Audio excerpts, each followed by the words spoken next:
नमस्ते दोस्तों।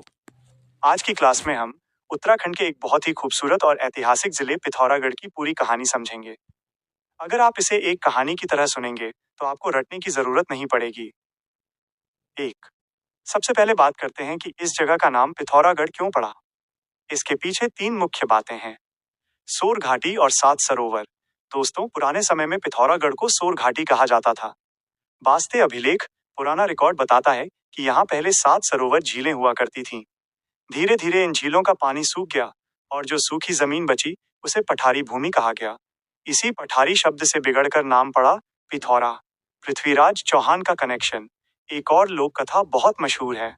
12वीं सदी में दिल्ली के राजा पृथ्वीराज चौहान, जिन्हें राय पिथौरा भी कहते थे, उन्होंने जब अपना राज्य फैलाया तो इस इलाके को भी जीत लिया।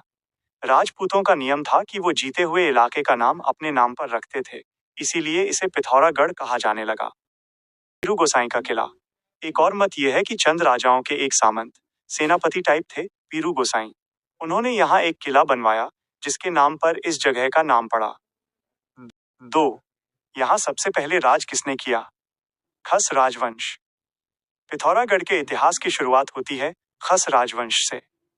याद रखिएगा, इन्हें पिथौरागढ़ में शासन करने वाला पहला राजवंश माना जाता है। इन्होंने ऋग्वैदिक काल से लेकर 12वीं सदी तक यहाँ राज किया। खस राजाओं की सबसे बड़ी खासियत थी उनके द्वारा बनवाए गए किले, जिन्हें स्थानीय भाषा में कोट कहते हैं। आज भी आप पिथौरागढ़ में उदयकोट, भाटकोट और डूंगरकोट के नाम सुनते होंगे।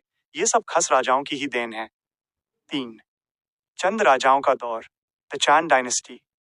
अब कहानी में मोड़ आता है। कुमाऊं में चंद वंश की नींव सोमचंद ने 1025 ईस्वी के आसपास चंपावत में रखी थी। लेकिन उस समय पिथौरागढ़, सोर क्षेत्र उनके हाथ में नहीं था। हार और जीत। बीच में एक राजा आए, वीणा चंद, जो बहुत ऐशो आराम वाले थे। उनके समय चंद शासन कमजोर हुआ और खस राजाओं ने वापस कब्जा कर लिया। लेकिन बाद में वीर चंद ने अशोक चल की मदद से खसों को हराकर फिर से चंद वंश को खड़ा किया। सोर घाटी पर कब्जा।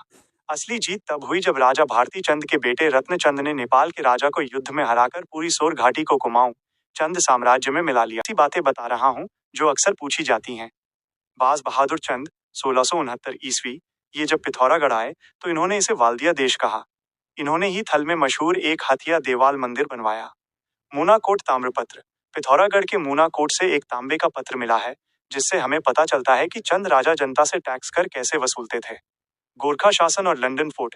1790 में चंद राजा महेंद्र चंद हार गए और गोरखों का राज शुरू हुआ। गोरखों ने यहाँ सिमलगढ़ दुर्ग बनवाया।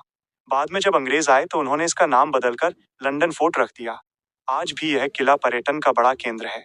अस्कोट आंदोलन 1924। अंग्रेजों के समय यहाँ के लोगों ने राजशाही के खिलाफ एक बड़ा आंदोलन किया था जिसे अस्कोट आंदोलन कहते हैं। तो बच्चों, पिथौरागढ़ का इतिहास सरोवरों से शुरू होकर खस राजाओं के किलों, चंद राजाओं की वीरता और फिर अंग्रेजों के लंदन फोर्ट तक पहुंचता है। ये जिला न सिर्फ अपनी सुंदरता बल्कि अपनी बहादुरी के लिए भी जाना जाता है। अगर आपको वीडियो पसंद आई तो लाइक, कमेंट और सब्सक्राइब करें और ऐसी वीडियो आपके सामने आते रहेंगे। Thank you so much for watching.